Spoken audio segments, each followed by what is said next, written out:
नाज़रीन अस्सलाम वालेकुम, आप देख रहे हैं सियासत टीवी। कौमी खुने में आप सबका इस्तकबाल है। मैं मोहम्मद सिद्दीक। सबसे पहले सुर्खियों पर एक नज़र डालते हैं। अगर अमित शाह ने बच्चों को लाठीचार्ज और पैलेट गन चलाने के ऑर्डर दिए हैं तो उन्हें इस्तीफा देना होगा। हम उनके लेक्चर में दिलचस्पी नहीं रखते, राहुल गांधी का रिमार्क।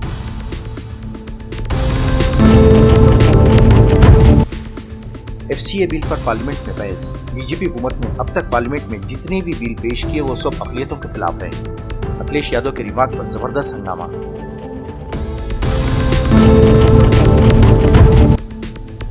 राम मंदिर चंदा चोरी और गैर मुल्की हथियात मामले पर समाजवादी पार्टी के अरकान का जबरदस्त एहतजाज। मोदी हुकूमत की पॉलिसियों पर उठाए सवाल।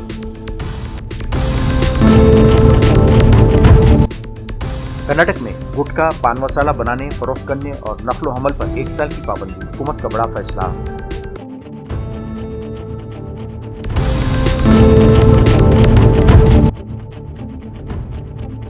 लाल किला, चांदनी चौक और औरंग रोड पर नो एंट्री। 15 अगस्त के पेश नजर सख्त तरीन सिक्योरिटी इक़दाम। जम्मू कश्मीर में भी सख्त सिक्योरिटी।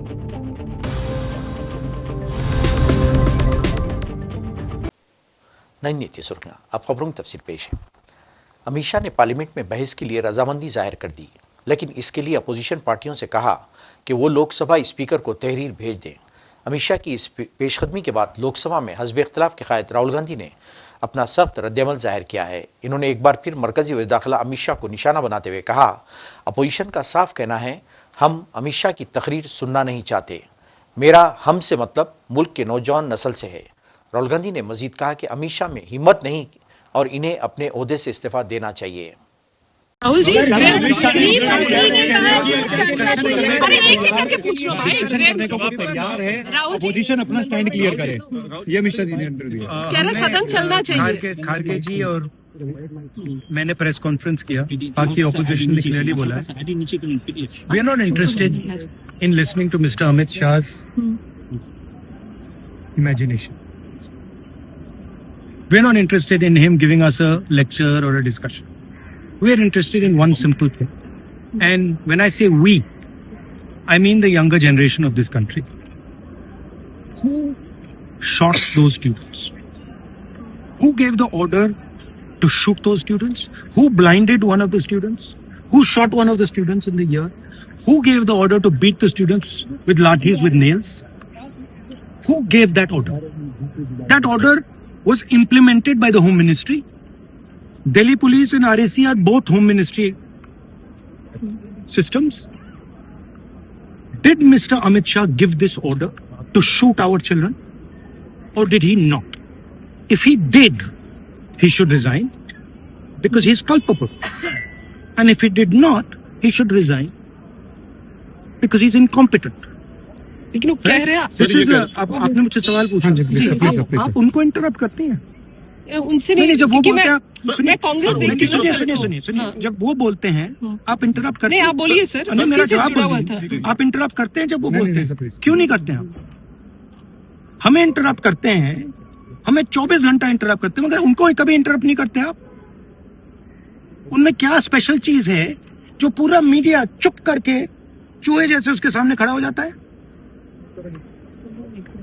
आपको स्टूडेंट्स नहीं डर रहे हैं, पूरे देश में स्टूडेंट्स नहीं डर रहे हैं, आपको भी नहीं डरना चाहिए।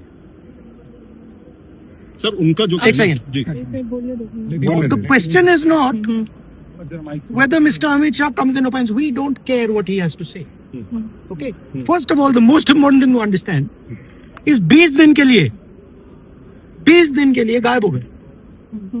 यहाँ बैठे थे, गाड़ी आती थी जाती थी, 30 गाड़ियां उनके। Student should know this. 30 cars around Amit Shah. उनके घर के सामने जाइए, वहां पे मतलब 1000 पुलिस वाले खड़े हुए हैं कि कोई बच्चा ना आ जाए। तो गुब्बारे में से गैस निकल गई, अब लास्ट मिनट वो उसमें फिर से गैस भरने की कोशिश कर रहे हैं, बट गुब्बारा फट गया है। Amit Shah has no courage. The home minister of India has no courage. He can not come to the house. Thank you. उधर मरकजी वज़ीर दाखिला अमित शाह ने कहा कि अपोजिशन बहस के लिए तैयार हो तो वो तमाम सवालात के जवाब देने के लिए तैयार हैं। मिस्टर शाह ने पार्लियामेंट के अहाते में सहाफ़ियों से बात करते हुए कहा, अपोजिशन लोकसभा स्पीकर ओम बिरला को लिखकर दे चुके हैं कि वो बहस के लिए तैयार हैं। वो आज दोपहर 3 बजे से लेकर जुमेरात की शाम 3 बजे तक बहस के लिए दौरान उठाए गए अपोजिशन के तमाम सवालात के जवाब देने के लिए तैयार हैं। इन्होंने अपोजिशन को निशाना बनाते हुए कहा, मैं इस बात पर भी बहस करूंगा कि आपको बहस क्यों नहीं चाहिए।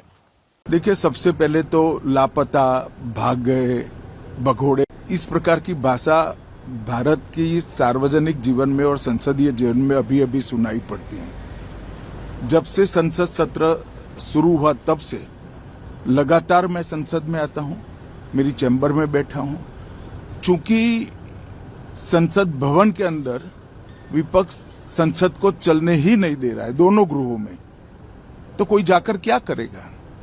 जहां तक चर्चा का सवाल है, सरकार की ओर से किरण रिजिजू जी ने, जो हमारे पार्लियामेंट्री अफेयर्स मिनिस्टर है, उन्होंने बहुत स्पष्ट कर दिया कि जो नीट आंदोलन के छात्र प्रदर्शन पर सभी प्रकार की चर्चा करने के लिए सरकार तैयार है और चर्चा के लिए समय सुनिश्चित किया जाए और विपक्ष तैयार हो जाए। पहले तो ये यही मांग कर रहे थे, हमने हाँ बोल दिया। मेरी ओर से भी मैंने कह दिया है कि मैं किसी भी सवाल का जवाब देने के लिए संसद में तैयार हूं, मगर वो चर्चा ही नहीं होने देना चाहते। अब जनता तय करे कौन भाग रहा है। आज 3 बजे तक स्पीकर साहब को वो पत्र दे दे, 3 बजे से लेकर कल 3 बजे तक सभी प्रकार की चर्चा के लिए हम तैयार हैं। मैं सदन में ही बैठूंगा, सबको सुनूंगा और सब चीजों का जवाब दूंगा। सरकार के पास छुपाने के लिए कुछ नहीं है। वो भी चर्चा करूंगा कि आपने क्यों चर्चा नहीं चाहिए। भारतीय जनता पार्टी की मोदी जी के नेतृत्व में सरकार, एनडीए की मोदी जी के नेतृत्व में सरकार हर चीज पर चर्चा के लिए तैयार है। संसद वो चलने दे बस। आज मैं चैनलों के माध्यम से इन विपक्ष को कहना चाहता हूं कि आप एक पत्र 2 बजे तक लिख कर दे दीजिए स्पीकर साहब को। 3 बजे से चर्चा चालू कर देंगे और कल 3 बजे मैं जवाब दे दूंगा सारी चीजों का। संसद में चर्चा करने के नियम बने हैं, तरीके बने हैं। अब मुझे कोई कहता है कि आप एक स्टेटमेंट दे दो, इतने गंभीर मसले पर इस तरह से चर्चा नहीं हो सकती है। शायद आपके पद्धति में होगा, मगर संसदीय पद्धति ये नहीं है। संसद में एट लेंथ चर्चा होती है। आज 3 बजे से देर रात तक, जब तक वो बैठे, और कल दोपहर 3 बजे तक हम तो क्वेश्चन आवर भी सस्पेंड करने के लिए तैयार है अगर स्पीकर साहब अनुमति देते हैं तो। कल 3 बजे तक मैं चर्चा के लिए तैयार हूं। मैं खुद बैठूंगा, हर चीज लिखूंगा और हर चीज का जवाब दूंगा, जिससे देश की जनता के सामने सारी चीजें स्पष्ट हो जाए, दूध का दूध और पानी का पानी हो जाए। अब विपक्ष ने तय करना है कि उनको चर्चा करनी है या हंगामा करना है। एफसीए बिल यानी गैर मुल्की अतियात कानून तरमीमी बिल पर आज पार्लियामेंट में जबरदस्त हंगामा देखने में आया। इस बिल पर बहस में हिस्सा लेते हुए अखिलेश यादव ने बीजेपी को कड़ी तनकीद का निशाना बनाया और कहा कि बीजेपी अक़लियतों के खिलाफ साजिश कर रही है और बीजेपी ने आज तक जितने भी बिल लाए हैं वो सब अक़लियतों के खिलाफ हैं। जो सरकार एफसीआरए ला रही है, इसके खिलाफ में हम पूरे विपक्ष के लोग हैं। माननीय मंत्री जी बताएं, आज तक जो बिल लाए हैं बिना माइनॉरिटी के खिलाफ कौन सा बिल लेकर के आए आप? अखिलेश जी को मैं चुनौती देता हूं, इस एफसीआरए बिल का जो प्रावधान लाया है, इसमें एक भी प्रावधान ऐसा है आप दिखाइए जो कोई भी माइनॉरिटी का खिलाफ है। सभापति जी बहुत लड़ने के बाद मुझे मौका मिल रहा है बोलने के लिए। तो समय आपको मुझे तो लग रहा था कि 3 बजे तो बहस शुरू हो जाएगी। नहीं, मैंने समय दिया। 3 बजे तो बाद 2 बजे भी कोई नहीं दिखाई दे रहा है यहाँ पर। धन्यवाद दीजिए ना कि समय। सभापति महोदय, जो सरकार एफसीआरए ला रही है, इसके खिलाफ में हम पूरे विपक्ष के लोग हैं। और सभापति महोदय, अगर जो माननीय मंत्री जी कह रहे हैं, नहीं माननीय मंत्री जी कह रहे हैं कि माइनॉरिटी के खिलाफ नहीं है। माननीय मंत्री जी बताएं, आज तक जो बिल लाए हैं बिना माइनॉरिटी के खिलाफ कौन सा बिल लेकर के आए आप? टीआर बालू जी, श्री टीआर बालू जी, श्री टीआर बालू जी, टीआर बालू जी, टीआर बालू जी, ओनली टीआर बालू जी, टीआर बालू। Suddenly bringing the bill before the home. It has to be withdrawn. The bill has to be withdrawn. I think so that's why government has referred to the justice. किरण रिजिजू जी, अब आप सुन लीजिए, if I मैं जिम्मेदारी के साथ कह रहा हूँ। अगर मैं सबको अलाउ कर रहा हूँ, आपको अलाउ किया, टीआर बालू साहब को, अखिलेश यादव जी को, तो अब फिर किरण रिजिजू जी को सुनिए। मैं जिम्मेदारी के साथ कहता हूँ, अखिलेश जी को मैं चुनौती देता हूँ, इस एफसीआरए बिल का जो प्रावधान लाया है, इसमें एक भी प्रावधान ऐसा है आप दिखाइए जो कोई भी माइनॉरिटी का खिलाफ है। ये सर सरासर झूठ बात फैलाया जा रहा है देश में, किसी माइनॉरिटी को टारगेट करने का सवाल ही नहीं है। आप चाहते हैं कि विदेश का धन बिना कानून के ऐसा ही देश में ला करके मर्जी खर्चा करने का क्या? This country is not a banana republic. There should be rules and regulation as per the spirit of the constitution. There is not a single provision in the proposed FCRA targeting any minority institutions. There is a campaign to mislead certain communities. I take full responsibility to ensure that not a single provision is against any minority community. This is for the well-being of the security of every community of India.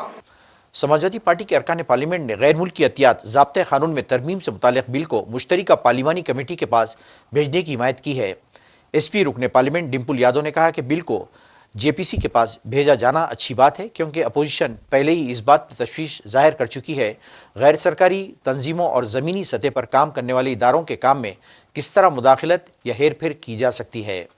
हो गया है, हमको तो युवाओं के बीच में जाना है और किसानों के बीच में जाना है और जन जन लोगों तक ये बात पहुंचानी है कि किस तरह ये सरकार ने जहां भ्रष्टाचार हमारे पूरे एजुकेशन सिस्टम में फैला है, कहीं ना कहीं इंफ्रास्ट्रक्चर डेवलपमेंट में भी पूरा भ्रष्टाचार देखने को मिल रहा है। आज हमने देखा कि किस तरह जेवर एयरपोर्ट में पूरा पानी भर गया, किस तरह कानपुर एक्सप्रेसवे जिसका भी उद्घाटन हुआ है, हार्डली 15 दिन भी नहीं हुए हैं, वो भी पूरा टूट चुका है और पूरा उसमें वाटर की लीकेज है और गड्ढे बने हैं बड़े बड़े। तो कहीं ना कहीं ये सरकार पूरी तरह से भ्रष्टाचार में लीन सरकार है और इसी की तरह उन्होंने आस्था में भी भ्रष्टाचार करने का जो कार्य किया है, मैं नहीं समझती हूँ कि कोई भी लोग इस बात को भूल पाएंगे, कभी भी अपने जहन से बात को हटा पाएंगे।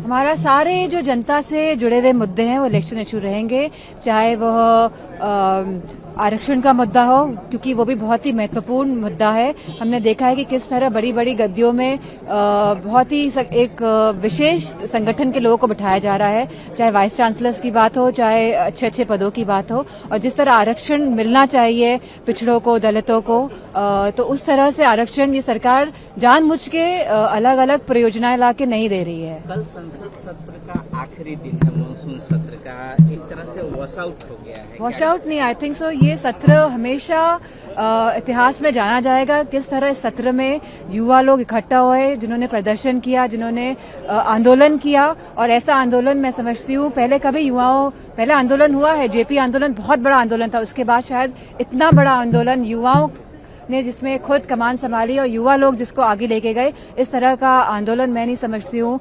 आज़ादी के इतिहास में अभी तक हुआ है, और आगे भी मैं समझती हूँ कि बहुत ही कम देखने को मिलेगा। इसी तरह का एक आंदोलन झारखंड में भी है और उस विषय को नहीं, क्योंकि ये युवाओं की बात है। सत्तारूढ़ दल का सबको चेहरा ही नहीं बचा दिखाने का अपने लिए। जहाँ ये लोग सनातन की बात करते थे, इन्होंने आस्था में चोरी करने का काम किया है, लोगों के जो संकल्प थे, जो श्रद्धा थी, उसको लूटने का काम किया है। पूरा शिक्षा जो विभाग है उसको एक तरह से पूरे करप्शन के चढ़ावा कर दिया है, करप्शन के तहत।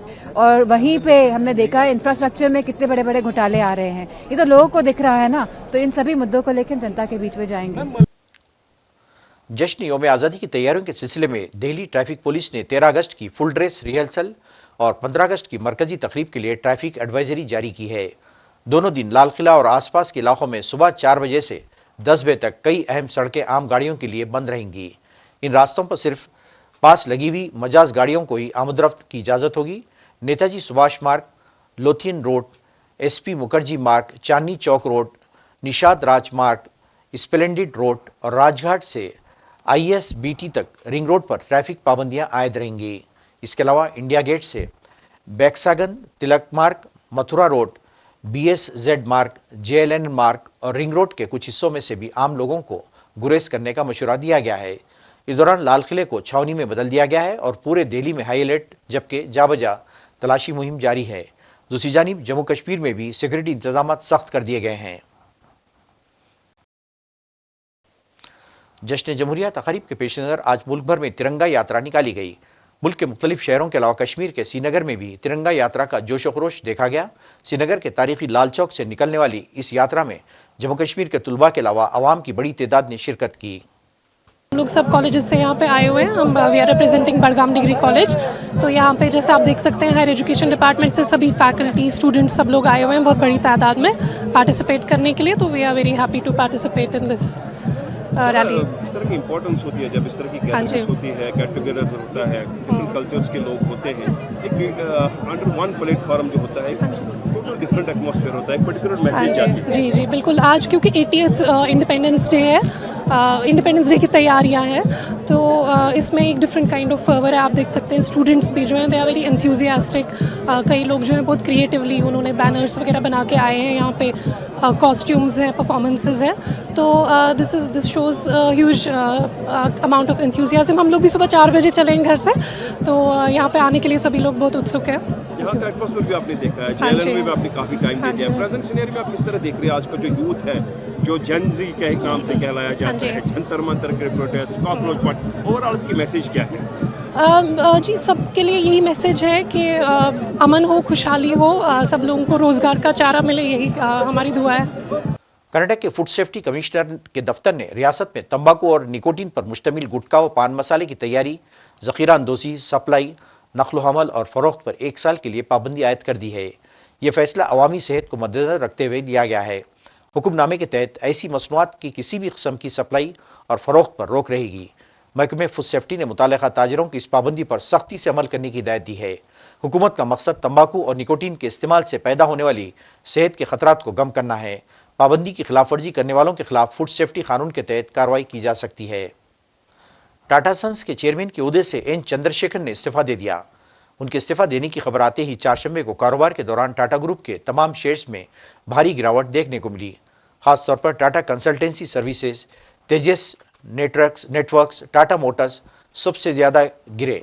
खबर के मुताबिक टाटा ग्रुप के तमाम शेयर्स में भारी गिरावट की वजह से टाटा ग्रुप की मार्केट कैप में भारी गिरावट आई।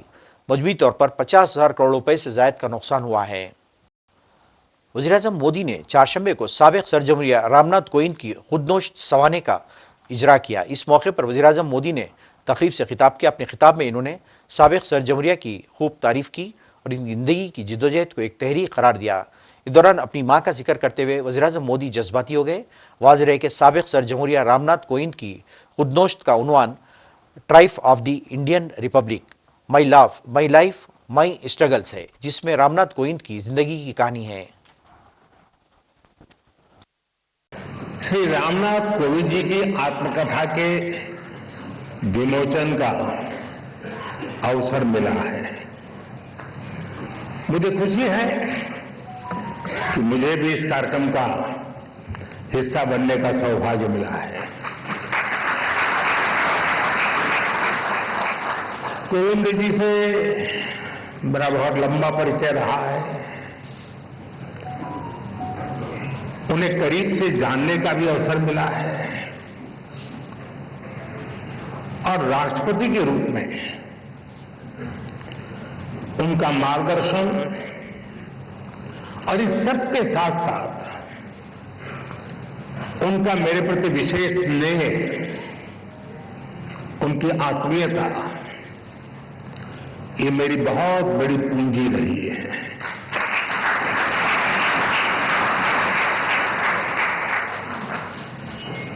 मैंने उनके जीवन को जितना समझा है, उनकी कार्यक्षमताओं को जितना जाना है, मैं पूरे विश्वास से कह सकता हूं कि श्री रामनाथ कोविंद जी की ऑटोबायोग्राफी अपने आप में भारतीय लोकतंत्र और भारतीय समाज के लिए एक धरोहर बनेगी।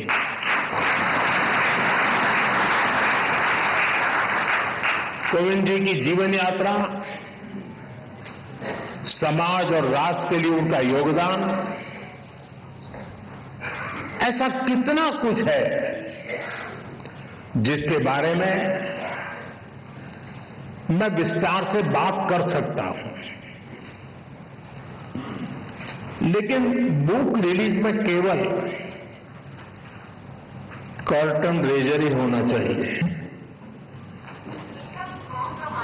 आप सब किताब का पूरा लाभ पढ़कर ही लें। नाज़रीन, आखिर में सुर्खियों पे एक और नज़र। अगर अमित शाह ने बच्चों को लाठीचार्ज और पैलेट गन चलाने के ऑर्डर दिए हैं तो उन्हें इस्तीफा देना होगा। हम उनके लेक्चर में दिलचस्पी नहीं रखते, राहुल गांधी का रिमार्क।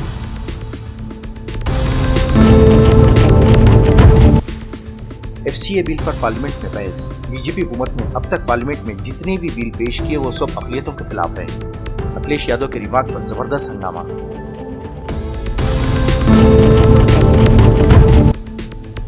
राम मंदिर चंदा चोरी और गैर मुल्की हथियार मामले पर समाजवादी पार्टी के अरकान का जबरदस्त एहतजाज। मोदी हुकूमत की पॉलिसियों पर उठाए सवाल।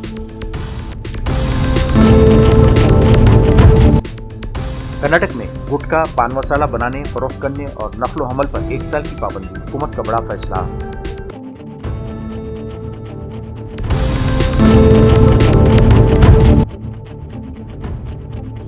लाल किला, चांदनी चौक और औरंग रोड पर नो एंट्री। 15 अगस्त के पेश नजर सख्त तरीन सिक्योरिटी इक़दाम। जम्मू कश्मीर में भी सख्त सिक्योरिटी।